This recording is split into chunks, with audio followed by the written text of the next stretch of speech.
And we just offer a very nice, quiet, but close meaning to downtown. If you need to go down to the town plaza, it's only a couple minutes by car. But when you come out to the property, it's like you're way out in the country.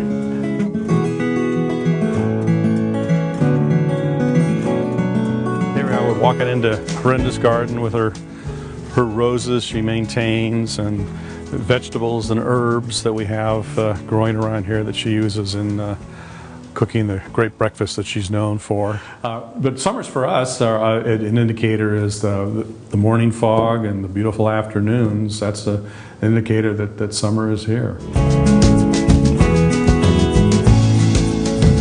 You know, Healdsburg is a pretty happening little town. There's a lot of stuff going on. There's the first Friday of every month is Art Walk. There's 13 galleries in town that are open till 8. Also on Tuesdays, there's music in the downtown square, live music. Basically, the whole town gets together for that. There's a farmer's market on Saturdays as well as Tuesdays.